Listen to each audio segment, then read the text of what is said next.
And we're live. Hey, everyone. This is Lev from Trote Canada. Everyone watching around the country and around the world, welcome for another week of Laser Jam sessions with our all-star panel, Mel, Mike, James, and Steven. Hey, guys. And our special guest today is Mr. Danny Hernandez from Buffalo, New York, right across the border from us. Welcome, Danny.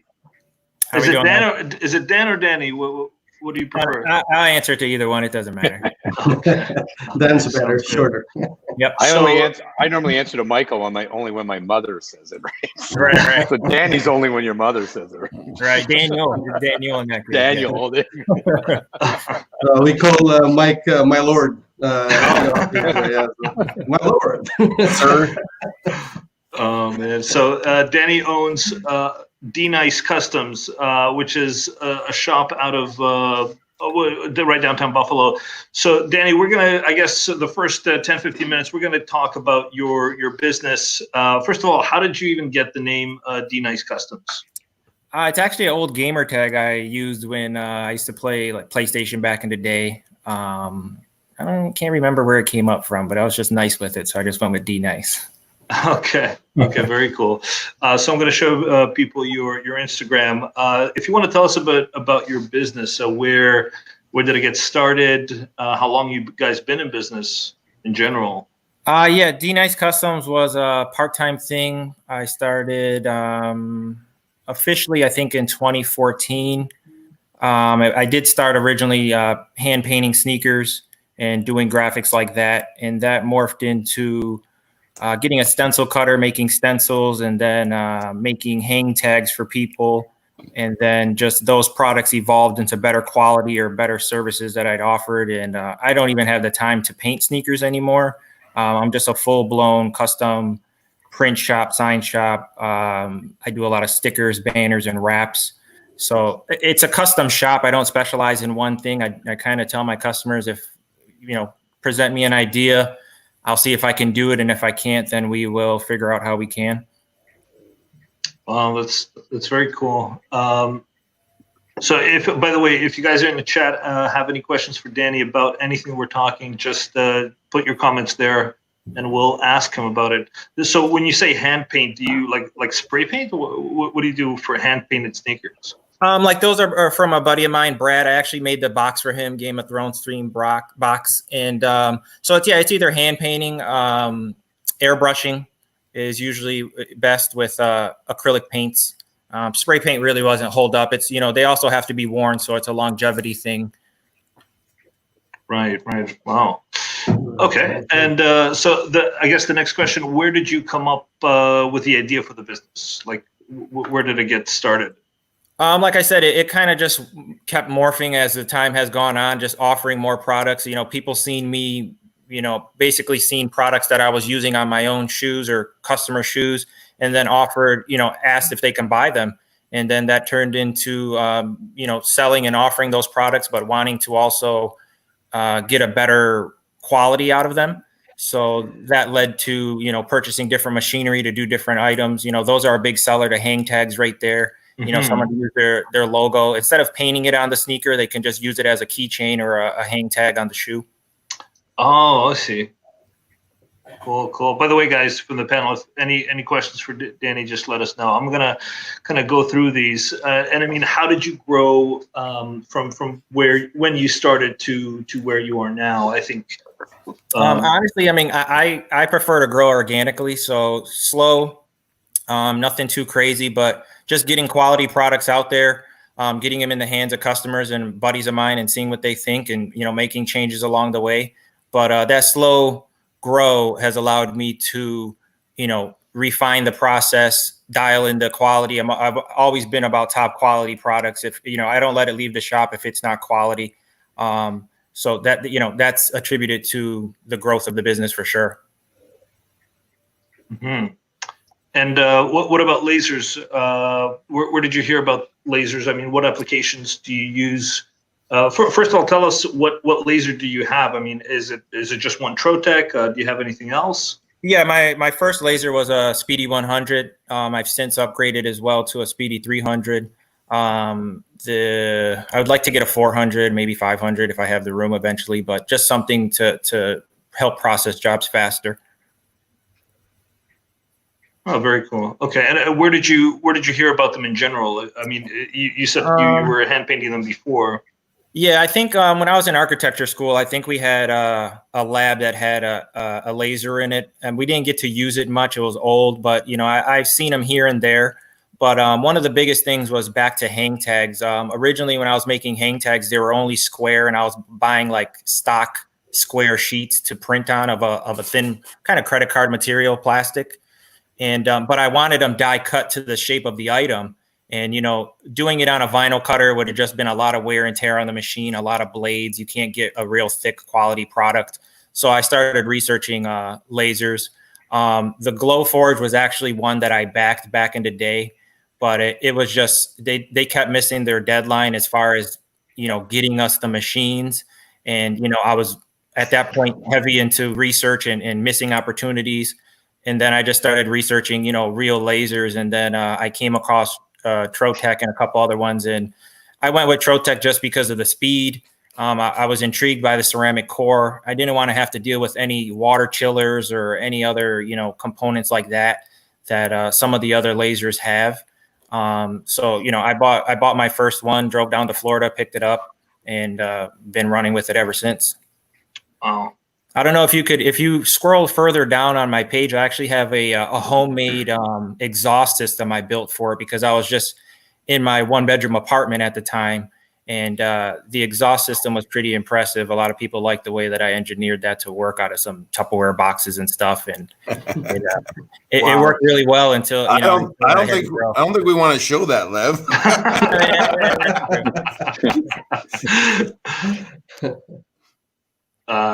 Is it? Well, I'll get to it eventually, I think. Yeah, it'll be lower, but those right there, the shoelaces are a big thing. Back to the the question of what's the weirdest thing you might have engraved on.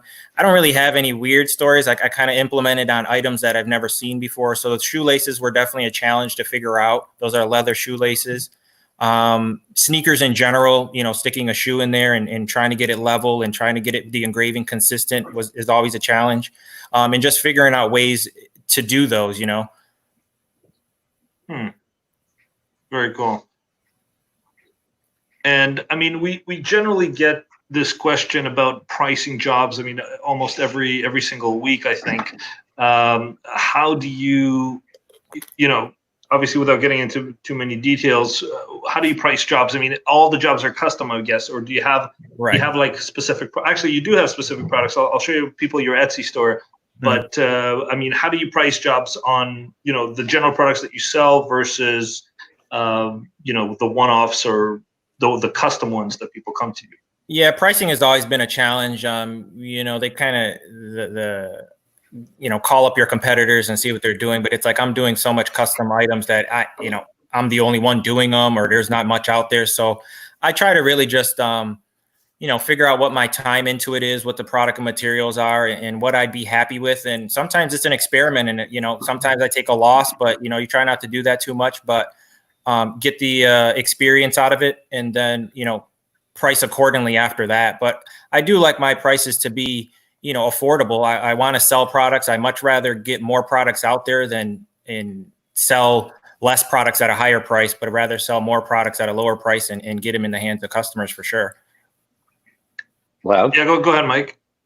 Yeah, I think the one thing maybe we can have Danny talk about is I think this is a clear example of how you have a like one of our customers, but like somebody doing lasering that has to spend a lot of time in designing that job, right? Like he's not just spitting out, a generic, ornament with some text on it or whatever, right? So, I think that's our viewers would probably like to have him explain a little bit how he figures out the pricing for the amount of time that he puts into that job before he even goes and produces it.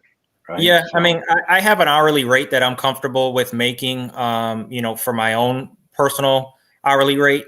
And again, sometimes I don't know how long a job may be. So there's been plenty of times when I tell a customer, listen, I'm just going to have to do this, and we either agree upon a price, but I'll get that time for future jobs to know what it is. And a lot of the guys that bring me these, one-off custom jobs, they're more than willing to do it that way, only because they know I'll produce a quality product at the end. So again, pricing is difficult, but once I have, a few jobs under my belt, I could better price and material costs and all that stuff. That's like a standard, you could work with. It's more so like that design time, like Mike said, putting into it and even trying to find out where I could lessen that too. It's when you're designing it, how can I get a generic design template that would work for this and could be applied to other jobs like this? What would you charge for your design time? You don't mind me asking? I'm comfortable at $30 an hour for me. Okay. And that's flexible, but honestly, I'm able to design quickly, just with my background and everything. So that's usually where I start off at. And, I can crank something out like that Game of Thrones box that I did. I designed that in a couple of hours, to finished product pretty much, where, you don't have to play with test cuts and tolerances and all that stuff. I already know all that. So it's all calculated in there in the design. Yeah, what software are you using? No, just a second. No, so for Mel. Yeah. Just one further thing. How much does the design time money that you generate account for a percentage of your sales or your profit? Do you know that, or no? I don't know that off the top of my head. How about, would you guess at it? I couldn't. I don't even. I never even thought of it myself. Like I'm honestly, I'm just looking to get the job done, get it out. I know at the end of the day, it's profitable. Sure. And my accountant doesn't like that part of the deal either. It's, the book end of bookkeeping of it, all that. It's, it's all a headache, but at the same time, I know the business is moving forward and constantly turning a profit at the end of the year. So that right now, some people get hung up on, how much do I charge? Am I losing money? And it's like, well, at what point do you actually start creating and start making products for people to buy? You're getting hung up too much on the, are you losing money aspect? As long as the bills are covered and you're comfortable at what you're taking home, you should be okay to coast on that for a little while and build up your products and build up your knowledge and then fine tune that stuff along the way.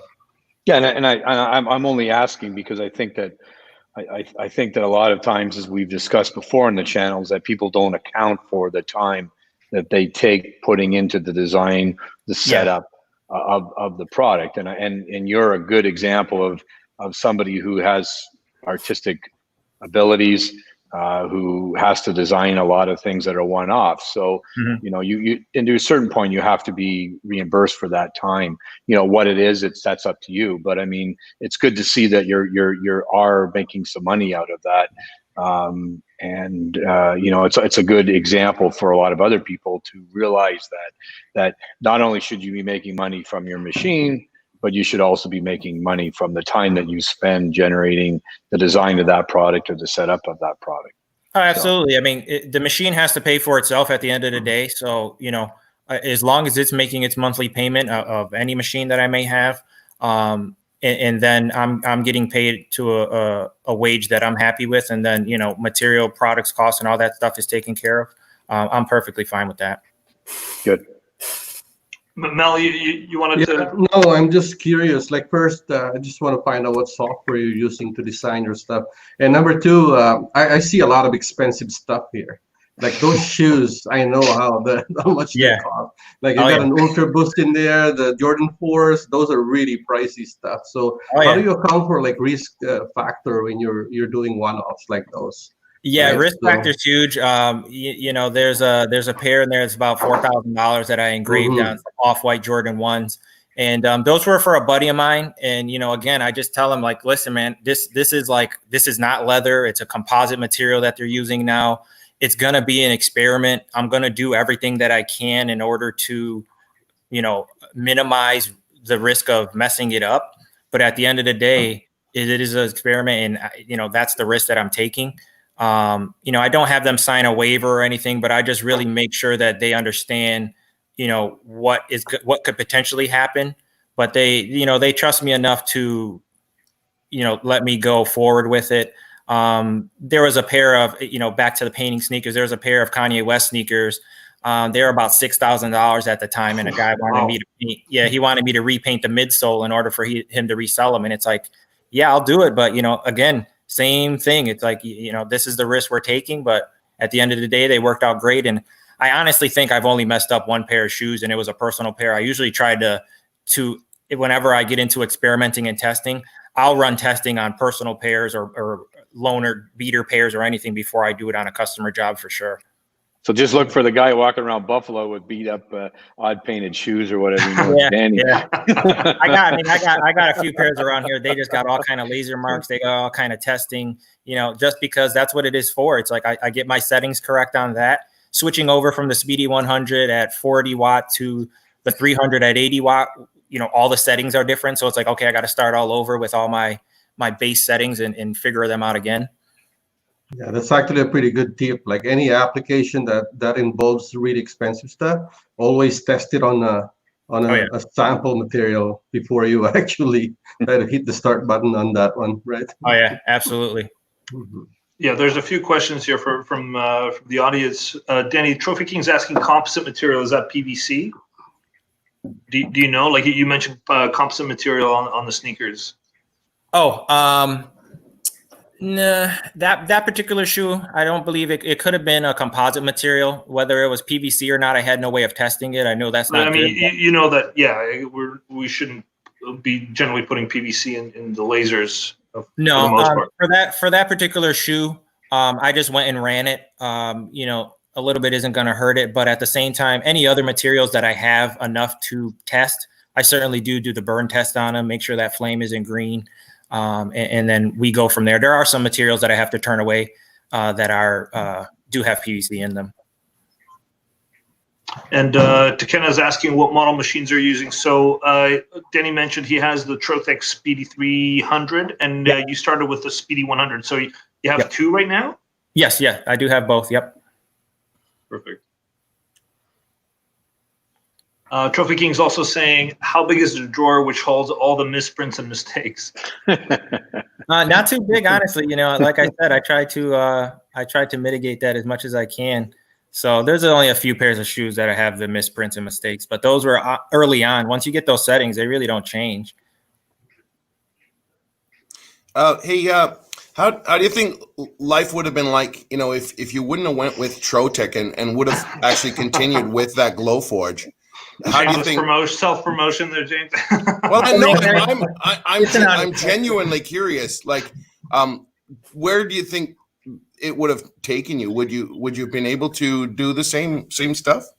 No, because the biggest reason I went with the Glowforge in the beginning was it just seemed like an obtainable laser at the time. The price point, especially when it was being backed, it was at a discounted rate, but it did have drawbacks. I didn't know anything about wattage or speed or anything yet, but I knew it was a slower machine, but also the depth is what I needed to fit those sneakers in there.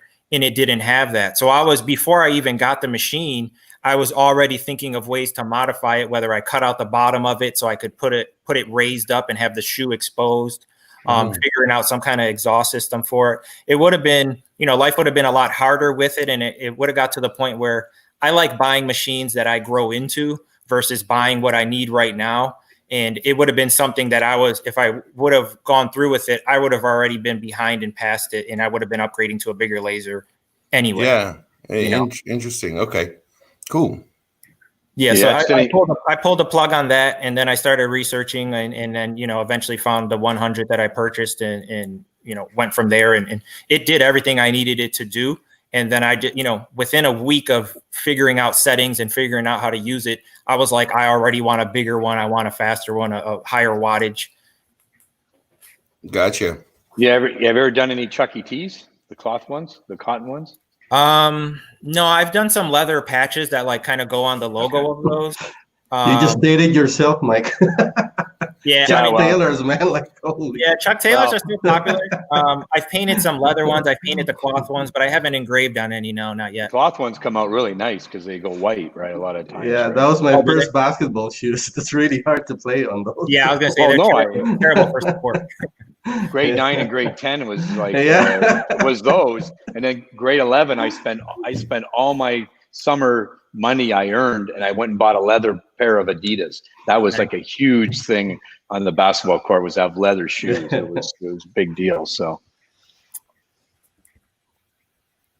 Awesome. We're getting some more questions. I need to learn how to do this on my Speedy 100. Is there a training course on how to do this? So if you're talking about specifically engraving and cutting, we do in Canada, we offer online courses, online trainings with our applications engineer.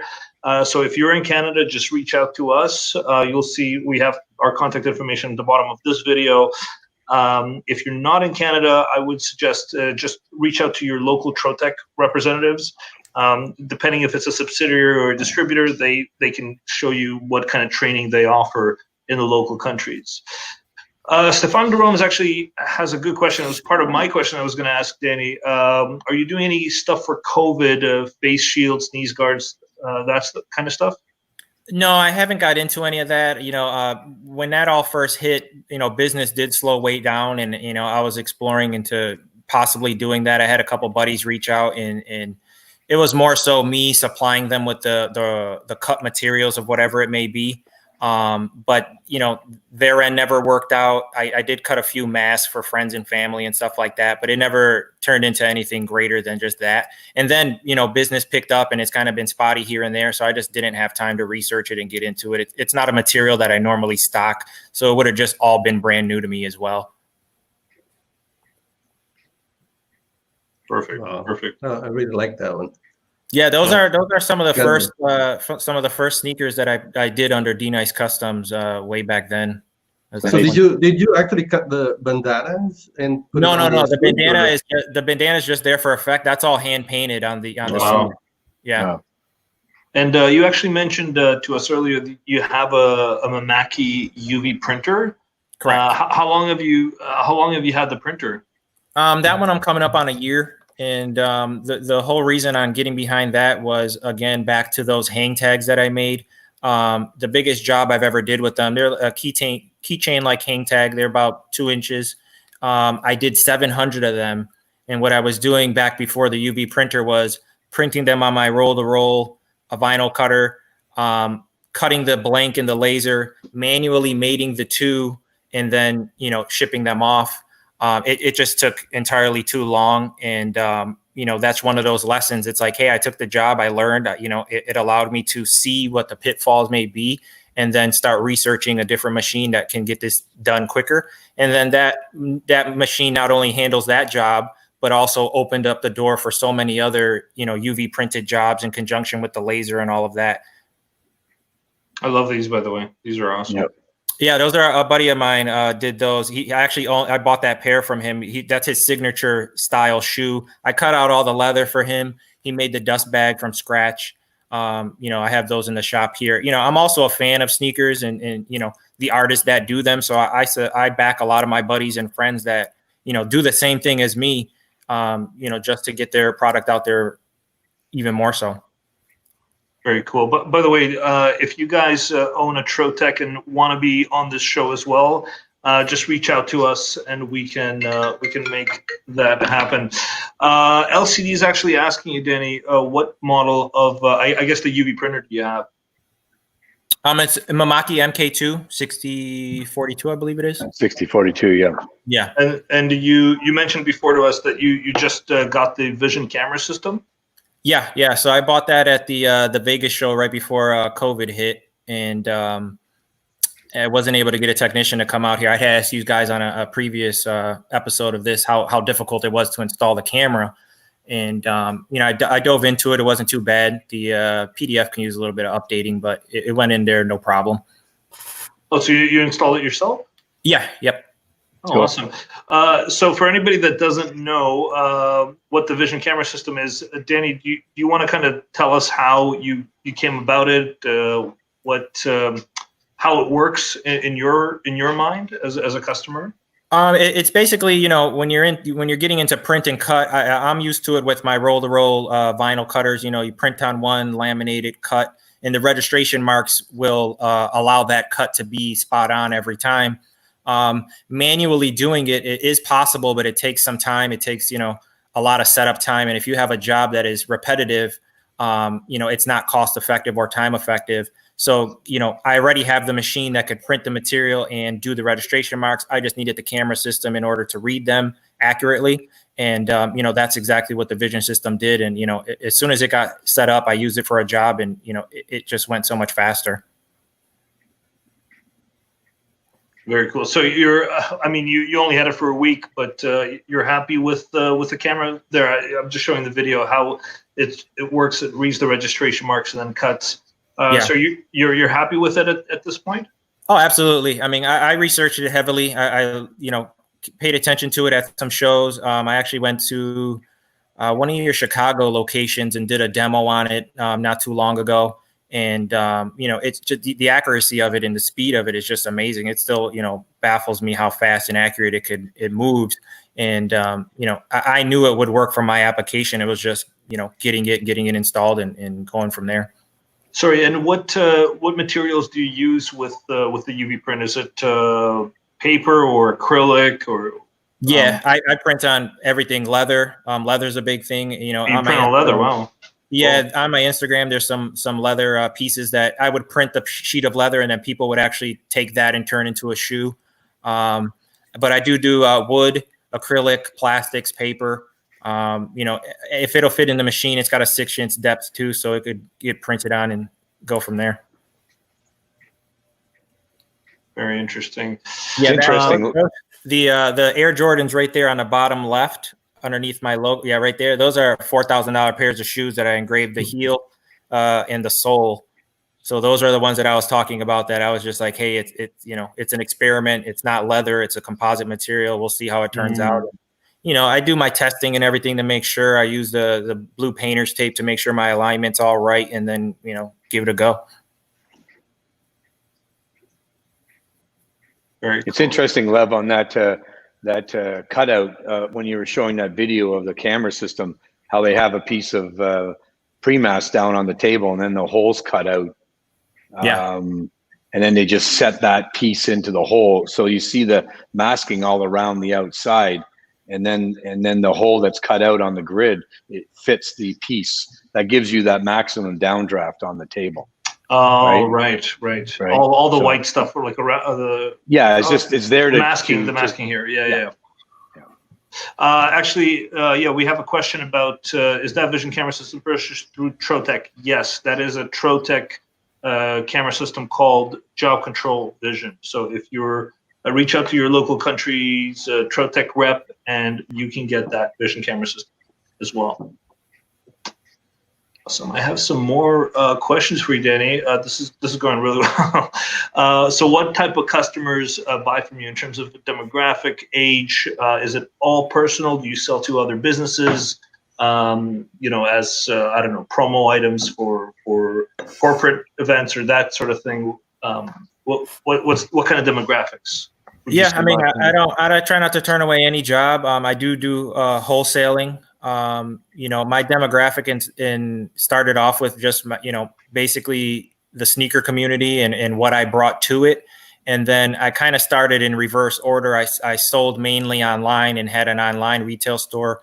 And within the last 3 years, I've been working on inviting more people into the shop and making it a brick and mortar where they could come pick up items. So it's been working out good. So my demographic, it's all over the place, I believe. I'm getting more into the traditional plaques and awards and tumblers and stuff like that, just because people also want that as well. So it's just another lane of business that I never got into, but I am getting into now. Yeah, Roy is asking $4,000 shoes. That's U.S. Who are you selling to? So what? That's actually that's just a $4,000. That's what they sell for on the street. They're a limited shoe. They're a rare shoe. Nike sold them for $250, $300, and then the resale market is $4,000, and it doesn't waver from there too often. So, if I were to mess up that shoe, I can't buy it for $300. It will be, 4,000 plus. So that's how that world is. But do they consider it as a mess up? Like if you engrave it as like, like do they consider that as defective? The quality away from it? Yes and no. It depends on whose it is. A lot of these guys who are buying these shoes to begin with and own these shoes, they're not selling them. So they can care less about reselling them for that amount. They're fans of the shoe and sneakerheads in general. So they just want to make their rare shoe more personalized to them and get their logo, name, whatever engraved on it. And 5-Star Awards is asking on the Air Jordans, what was the beautiful black against the white? Did you paint it all, or was it all laser settings? If you can share, that's actually a good question about laser settings. But I don't know if you want to answer that, Danny. I'd have to see what they were talking about. But the majority of the sneakers that are engraved do get a color fill. The leather on shoes isn't the greatest quality, so it varies in burn color, brown, sometimes gray. So I do offer a color fill just because it gives that contrast as well that is pleasing to view from the eye, and it majority of the time needs it. And actually, a good point. I mean, if it's a $5,000 sneaker and you want to test, like, where do you even do a test engraving? Like, if you want to set your power and speed, how do you decide it? Right. That goes back to that particular shoe. There was no testing involved. It was just, going off of previous leather settings that I already knew. Again, that shoe is made out of like a composite material. It's not leather. So it was start off low and slow and go from there and see where we end up. If I much rather do multiple passes than just one deep, heavy pass and mess it up. So I rather go that low and slow way. Mm-hmm. And 5-Star is also asking if for the Mamaki, if you're using flexible inks.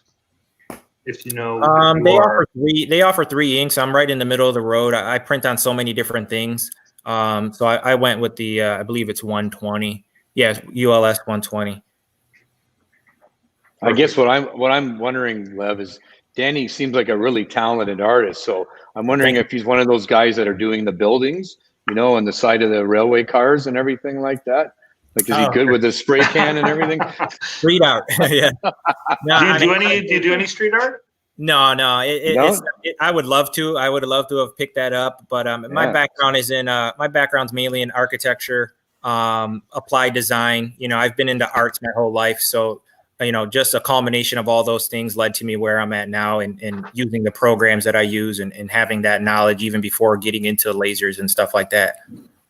If you don't mind me asking, how many employees do you have? Do you have any designers on staff, or do you do all the design?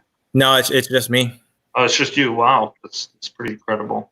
Yeah, I appreciate it. And that ultimately would be the next thing is getting an in-house designer, mainly just to help split the workload. Get them trained up on some machines so they could help, just get stuff out the door a little quicker. Is this what you were talking about? No, never mind. I thought this was the vent system for the. Oh no! Look at the polishing machine. It's like two there we go. Two big Tupperware totes stacked on top of each other, and then the blower motor right next to it. Okay. I guess the next question would be, how do you advertise and market the business? We've obviously, you're very prominent in social media. Is that all that you do? Is there any other kind of streams that you use? No, social media is mainly where I do it. Consistent with posts, consistent with stories. And back in the day, before they changed the algorithm and Facebook bought it and stuff like that, it was much easier to do that and track it. Now it's kind of all over the place. But that goes back to, again, like I said, starting online first. I haven't advertised in any traditional ways. Occasionally I'll throw up a sponsored or a paid advertising on Facebook or something like that, but I never felt that they do anything. I don't know if the likes that they're getting are generated. If it doesn't turn into a sale that says, hey, I seen your advertisement, you don't know where it came from. So yeah, it's just, grinding it out on social media and hashtags are a big thing, using your hashtags properly. You get 30 of them, use all 30 by all means, and tailor them to your post or your product you're doing. Do you sell on Instagram and Facebook? Yeah, I in order to sell on Instagram, you have to have a Shopify account. I actually closed my Shopify middle of last year sometime. It just wasn't producing sales like it needed to. But, Facebook DMs, PayPal invoices, purchase it through, I'll make a special listing if it's something that gets to get purchased through Etsy. But majority of the sales go through PayPal and Etsy. Mm-hmm. We actually have a question. Stephen, I think you could chime in here as the tech. Will the job control system work with any other lasers? Is it a standalone system? Oh, sorry, I think you're on mute there. Stephen, sorry, you're on mute. He's trying to unmute himself. Yeah, basically the system, the job control system only works on a Trotec laser. We want to hear Stephen's voice. Yeah, Mike. There he is. It's for Trotec systems. There he goes. Yeah, will the job control system work with other lasers, or is it a standalone system? It's a standalone system for Trotec lasers. It's available as an option on our machines or as an outright purchase with your machine. Thanks, Stephen. It's all. Yeah, it hasn't been too technical now, but it's good. It's good that we have Stephen. If anybody wants real technical questions, he's our tech director, so he can answer them. Danny, Nicole's asking, how long have you been laser engraving? I want to say I bought my first Speedy in about 3 years ago, maybe going on 4. Oh, that's it. So the Speedy 100 you bought about 3-4 years ago, and the 300 you bought recently? The 300 I picked up a little over a year ago. I purchased a business in Virginia, and it came with the 300 or the rotary, all of their inventory. So I recently started getting into that and offering a lot. They did a lot of glass engraving. So I recently got into doing glass with a sand carver. I have an Iconic sandblaster. I know you guys work with them with their Blazer orange material for the laser. It works really well, and that's what I've been getting into pretty much this year. Oh, very cool. And in terms of selling, do you sell like locally within the state, or do you sell across the U.S. or internationally? Where would you say your customers are mostly based at? I sell all over the place. A lot of U.S. based. I've shipped stuff internationally all the time. Shipping is pricey, unfortunately, especially for some of these, heavier items. But yeah, I have no problem shipping internationally at all. Do you sell a lot in Canada as well? Yeah, I ship to Canada once in a while. It's still, I don't know why, but it's a little bit cheaper than going overseas. But they still charge a premium. Yeah, no comment on our customs.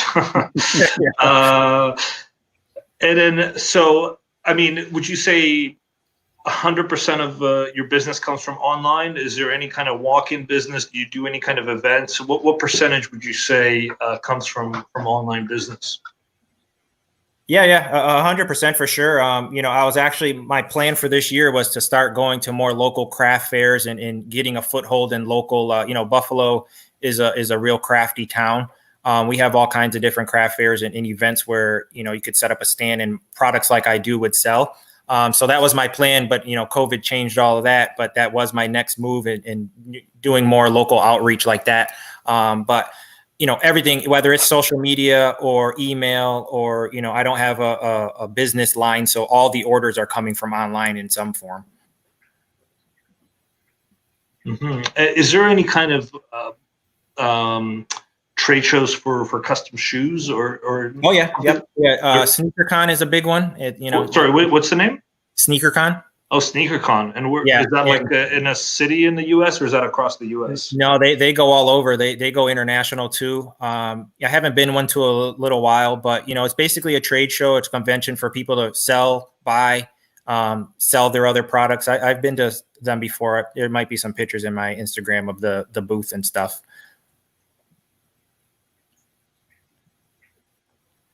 We had a question from GC Productions. As a blind person, I've sold on Facebook for a while, but now Facebook has kicked me out of the platform, and I have stuff there, but nobody's seeing it. So I don't mind and understand why is it happening. I've never seen that. Why would Facebook kick a business out? Danny, did you ever have any issues like that with Facebook, like getting banned or anything? No, I haven't. I mean, I know, sometimes they have bots that kick certain words out, and it's usually a misunderstanding. But trying to get a hold of a person to talk to at Facebook or Instagram, it's impossible. So stuff like that, it's unfortunate that you can't do much about it. Yeah, JCA Productions, I would probably recommend to reach out to Facebook directly and find out why it's happening. Not sure about that. JC's also asking, what kind of Etsy would you recommend for me to sell on what platform? And my big question is, how can I cut vinyl on the laser? If there's any vinyl safe material, would love to see a Speed 100. So let's kind of break it down. Stephen or Mike, I mean, in terms of vinyl, is there any kind of vinyl that JC Productions can cut? As far as you know, substitutes this now. The word vinyl is key here, so let's rather call it sign film. There are sign films that are compatible with the laser that are based on a substance other than PVC, which is polyvinyl chloride. So I'm avoiding the word vinyl here. So there are sign films that are compatible with the laser that do not contain vinyl. Yeah, I think you'd want to definitely call up some of the vinyl suppliers in the U.S. I know JC's from Florida. It's on last week. And I can't say any names here, but certainly there's some big suppliers in the U.S. and ask them. I mean, we do sell a transfer material. Trotec does. That is safe to etch. So again, if you're putting it on clothing or something like that, and we do have something here. But again, if you're looking for some other material, what I would do is reach out to the manufacturers and ask them. Yeah, and that question about Etsy, Danny, I mean, is most of your, obviously without any details, most of your sales come from Etsy, or is there one site that pushes most of the merchandise? Again, Instagram pushes all the merchandise. More than Etsy? Yeah, I only do because it's a visual platform. I only direct people to Etsy to actually finish the sale. But if it's something that's not listed on Etsy, then it's just a PayPal invoice that I send them. And then, at least they get to see the product on Instagram. And then not all the products that are on my Instagram are for sale on Etsy. Or if they have a custom product, it's not going to be for sale on Etsy. So PayPal is also involved just to send that invoice, or Square or any other, platform for doing transactions. Yeah, that's a good point. And before we go to more priority questions, my last question to you would be, I guess, what was your favorite product to do on the laser? I mean, obviously, I think shoes, but anything specific comes to mind, like any? There was a Game of Thrones plaque that I did. My brother had asked me if I could do it. It's like a map of their world. And I think I saw it on your Etsy store here. Yeah, the amount of detail that you're able to get, and working on that file for that's probably 7 iterations of just file work alone, and updating it throughout the process, and getting it to do the depth that I wanted it after cleaning and processing it, and the detail of it. It's definitely a quality show piece. It is one of my favorite ones to do. Just the amount of work in that. Probably the most work I've ever put into any one product. How did you even design it? I mean, did you buy any maps, like existing maps from? I found like an existing map of what it looked like. In the show, they really don't show it all, but what it looked like, and then where the lands were. Updated added some extra wording in there, added some extra roads and rivers, and really got it to work where the laser isn't going to obliterate the material. But also, get it to work after sanding or whatever after processes needed to happen. So, I've been working on that. It's at a point right now where I don't need to touch it anymore. I don't want to dedicate any more time. But honestly, like the compass rose is really small. If you zoom in on that, the detail that is in there, that stuff is really hard to, because so much material is removed around it. That stuff is just barely holding on. So you need to, manually go in there and widen the text, widen the letters, make the insides of E's and A's and O's, so that part can be seen and not be filled in. So it's a process. And I mean, there's so much engraving in the C area here. Do you mask it somehow, or you do mask it? Oh, no. No, okay. I don't. The only reason I don't is because the masking on something that detailed, it kind of just gets in the way. The smaller pieces either vaporize and doesn't matter, or they would blow off. I got a pretty strong exhaust system. So, but then also I do an after cleaning process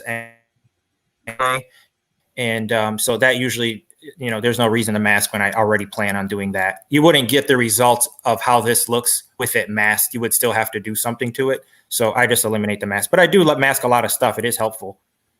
And how long how long does the after cleaning last on something like this?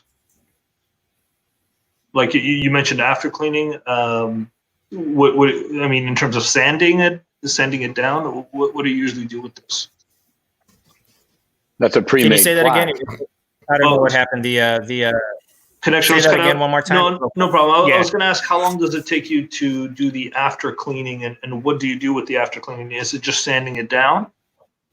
Yeah, in the beginning, I was getting blank cherry boards made for me. So I would router the edges and put that coping on the side, sand front and back. I put my logo on the back as well. So just really cleaning it up. When you engrave wood that much, a lot of the sugars come to the top, and it gets kind of sticky or tacky. So I don't want to send it out the door like that. So it gets cleaned up. And then I found these pre-made boards that work for my design. So it eliminates me having to router the edges and do much more sanding. And these come pre-finished, so it helps clean up a little bit better too. But there still is cleaning process done. Dan, it's very consistent. Did you put any stain on it after? No. No stain? Yeah, this is actually a pre-made board that I buy from a company. I used to stain mine, but in order to get the contrast of land and sea, I wanted that consistency so that when you're looking at it on the wall, it shows that contrast. That's an alder there, Danny? Yes, yeah, it is alder. Yep. Yeah. So no problem with any trademarks or copyright issues? None so far. I mean, this piece was, like I said, I did it as a gift, and threw it up there. Sell one or two, but that's about it. 140. Wow, that makes sense. That makes sense. Oh, there's a lot of big fans. That's nothing. Easy. Yeah, and a lot of fans for Game of Thrones, they're gonna spend that money for sure. Yeah. Take this to Dubrovnik. You're gonna sell. I'm sorry. Go ahead. No, I said take this to Dubrovnik. You'll probably sell thousands of this. Oh yeah. when I originally did that first one, it was on the 40 watt, and it was taking I think it was taking an hour and a half to do one, and then when I got the 80 watt, it jumped down to about 50 minutes in time. And the design grew a little bit. The original one didn't have all the little logos on the side, so it's doing more work in less time. In just the difference in wattage. You engrave it left to right or up and down, or it's faster if you do it horizontal, right? But yeah, the machine it lays in there horizontal, yep, and then it goes from bottom up, left, right, yep. Yeah, gotcha. I guess my question is, where's the Starbucks cup in that map?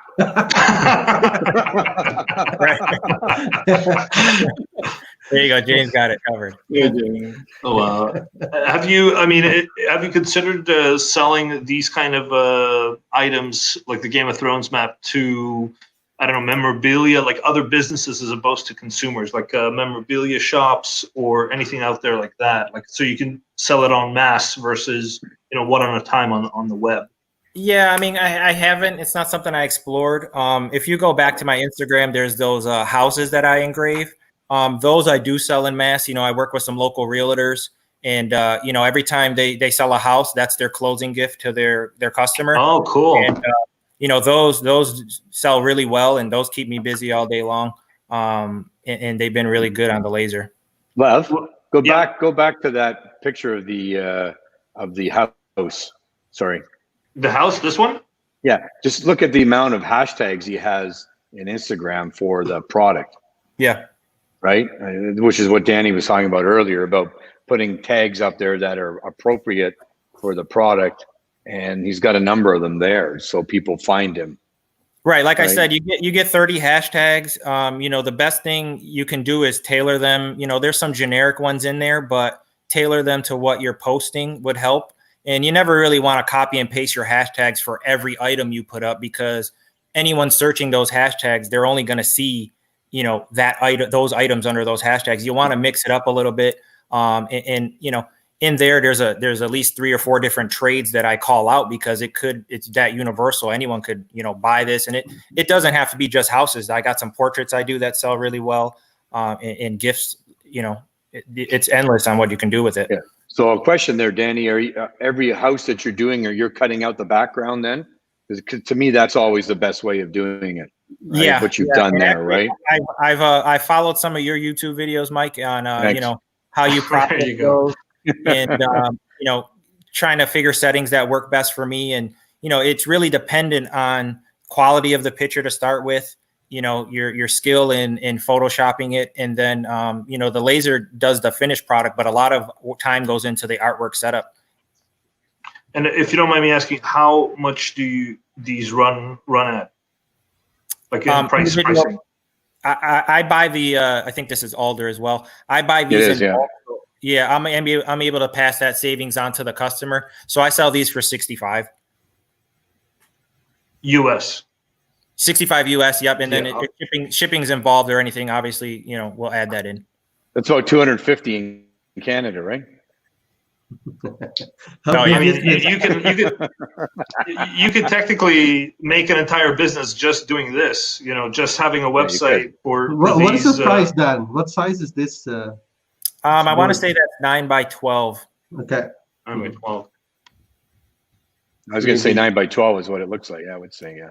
Yeah, it's 9x12. Size. It's it's a good size for that. One thing with, when you're pricing things out, it's how much does it weigh? And when it's getting ready for shipping, how much is it going to cost to ship? It's like, you can set your prices at whatever you're going to set them at comfortably. But when it comes to paying shipping, the customer, are they going to purchase it at that point? So, getting something oversized would be nice and show much more detail, but the shipping end of it kills you. Yeah, we have a customer out in BC. It's called Divina de Nuevo, and they do a lot of leather stuff. But they have a secondary business where it's called Hearts Papery, and they do a lot of promo items like cufflinks, like for weddings and that sort of thing. So they actually split the business. Did you ever consider doing like something like this as a separate, let's say, instead of D Nice Customs, it'll be another brand name, and just doing like real estate home signs like this? Yeah, I've considered it, mainly because I offer so many products. My Instagram is so big, but it's mainly consistent with sneaker culture. So any products like this or personal, gifts and stuff like that, it kind of gets lost in the mix. So I have been thinking about either setting up a whole different Instagram for that stuff and building it up and seeing where I can get with it. It's just right now I'm just producing and getting the stuff out there. I have a stockpile of products that I've never posted in hopes of eventually setting up that second one and getting it out there and offering it. Yeah, very cool. Yeah, go ahead. Sorry. I was going to say, just if we're still looking at, because somebody's asking about the software that Danny's using, but I think the beauty of this picture of this house is it's probably done is it done by professional photographer? Is it done by the real estate agent?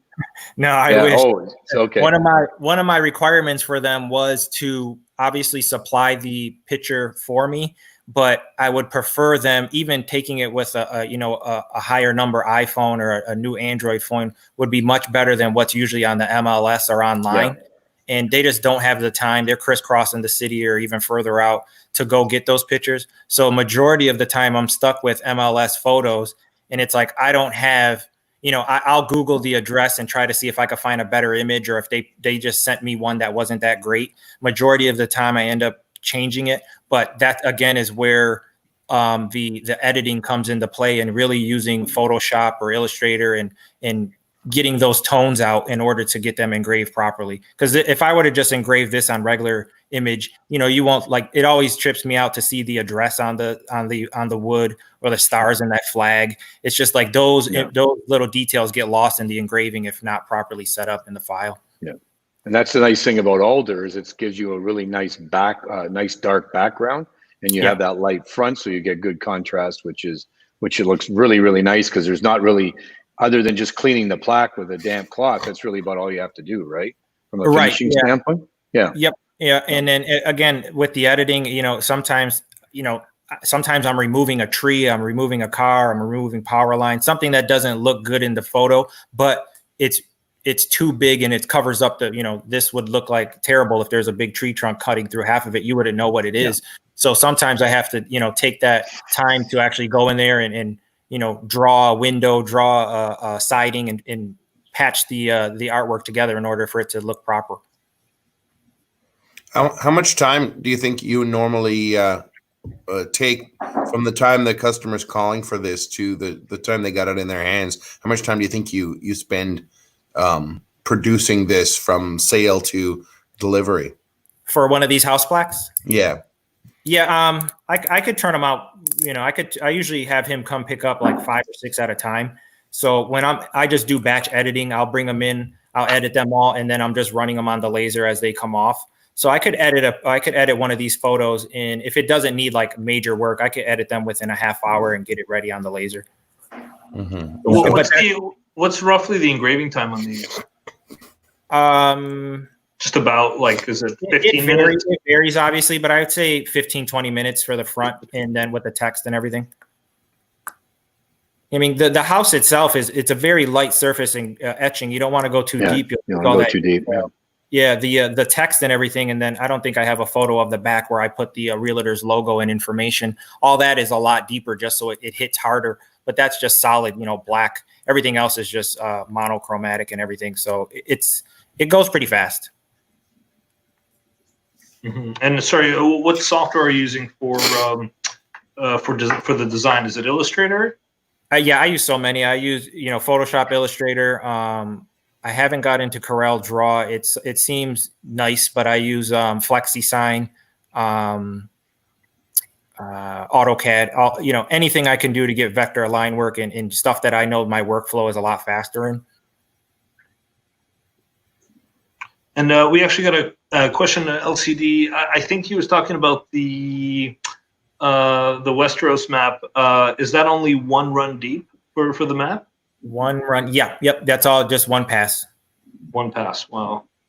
Yeah, it's nothing that, once you get into the, you can do double passes, but you would obviously want to cut your power in half probably. You're just removing too much material. But I got my settings dialed into the point where I'm happy at the depth that I get in one pass, and the time. If it were to do that 2 times, it's double the job. It's on the machine for another hour and a half. So sorry, that was my next question. It takes you an hour and a half, like from start to finish, or is it just the engraving? No, this one right here takes 50 minutes on the 80 watt. If I were, double that, or if the 80 watts tied up and it's going on the Speedy 100, then it's in there for about an hour and a half. Yeah. Yeah, it's 40 watts, 45 watts. So it's right. Yeah. Yep. So it's a little slower. It's same results, but it definitely is slower. Results, and it's one of the reasons why, I picked up a second machine, is just to do those longer run jobs that I know I have on that machine. And then, all the other stuff that I cut and engrave that can get in and out real quick on the 80 watt. And you're speaking about, you're thinking about getting the 400. Is there any reason? Is it just because of bed size? I mean, what would you want to do with the Speedy 400? I would love to have something that's 120 watt. I think, what is it, the 360? Yeah, 300 is 120 watt too, but I would like the 360 with speed. And does it have a bigger bed size than the 300? Yeah. Yes, it's 20 by 32. Right. So I think that would, I got standard 36-inch doors at the shop, so that would fit in my shop better. I hope to eventually build my own shop or move to a bigger place where I could have just a bigger overall engraver in general. But for what I could fit in my shop right now, maybe the 360 is what would fit best without having to, modify anything. and it's just bigger bed, faster, and then get the higher wattage with it. And the higher wattage. Go ahead, Mike. Sorry. I was going to say the 400 comes apart. You can take it through the door if you want. Oh, does it? Yeah, Yep. I didn't know. Yep. I just they're like big squares, and it's like, man, Who's your rep, Frank? I bought all mine's used, so I don't have a. Oh, you didn't deal with Frank. Okay. No. Yeah. I was going to say he'd come down and help you carry it in. So. Yeah, they. But honestly, a point to their quality. I've bought mine used, and they still run every day, no problems. Very little issues, if at all, that I have to call tech support in general just to get through it. But they're built like tanks. How old is each machine? The 300. Roughly when you bought it. Yeah, I think the 100 was a 2010 production date. Wow. Yeah. That's incredible. And then just one last question I wanted to ask about the wattage. Why do you want to get more wattage? Is that because to engrave faster, or you want to do thicker materials? Definitely engrave faster. It could open the door to thicker materials, and I don't know. Engraving is more so what I'd be after. Cutting, if I get into it, but the materials I deal with now, it has no problems cutting. It's definitely just the engraving time, especially when I seen that difference between 40 and 80 on that particular plaque. It's like, it's just a time saver. It's a energy saver. So, those are the reasons. And you know about the pass through on the 400, right? Yeah, that is nice. That would open the door to a lot of other, things that I can do for sure. And theoretically the 360 too. So. Oh, the 360 has pass through too? Yeah, it's a kind of a, you can take the back of, sort of like the front door opening up on the 300. Don't let your employees use it. No, yeah. I do. Only for you to use. Officially a pass through, but the 400 would definitely benefit you more, especially with the OptiMotion. Like the speed on that machine is just ridiculously fast. Yeah. So if you're looking for a fast machine, I think the new 400 is the way to go. Totally. Yeah, hopefully, that'll be in my future. The door opening on the 300 has saved me a few times with bigger items. So that's definitely something that I could see being useful. One last quick question before we end this. LCD is asking if it's 500 DPI, the map. Yeah, probably. I can't remember offhand, but I do. I don't get too crazy with the DPIs. I don't see much of a difference in 500 to the 333. So you could probably run them in that as well. I just leave the settings as what they are and just run the job. Yeah, you'd have to slow it down just to get the same depth, right? If you're going to 333. So yeah, so I kind of just, I leave the settings at what they were. I know they work, and that way, I guess if my tube ever starts to degrade in power or anything, I'll notice right away because those settings are always what they are, and I know what it should look like, so I don't vary too much from them. Perfect. So we're just at the top of the hour. I think we'll end it there. We didn't even get to a lot of the priority questions. I guess this is such an interesting show to talk to Danny and see, just find out everything and anything about his business. So I really want to thank you, Danny, for taking the time to be with us. If you guys want to check out his Instagram, Etsy, Facebook, and Twitter page, it's D-Nice Customs, or just Google D-Nice Customs. You'll find it. And I guess they could reach out to you and just buy anything that's on there, right? On Instagram. Yeah, absolutely. And just one last thing too, when you're branding your business and using these social medias and stuff like that, it's good to keep your name consistent. Try to keep it just what it is everywhere. If you start adding underscores or hashtags or switching it up, now it's harder for those people to find you and they don't know if you're associated with that business, and you are. So D-Nice Customs across the board is everything, whether you use it or not. Like I don't use my Twitter much, but it's there and I got the name. So if I need it, it's available. Oh, it's a good final tip. Awesome. Thanks so much. Have a great weekend, guys, and we'll see you again next week. Thanks, guys. I appreciate it. Thanks, Danny. Thanks, Danny. Thanks so much. Bye-bye.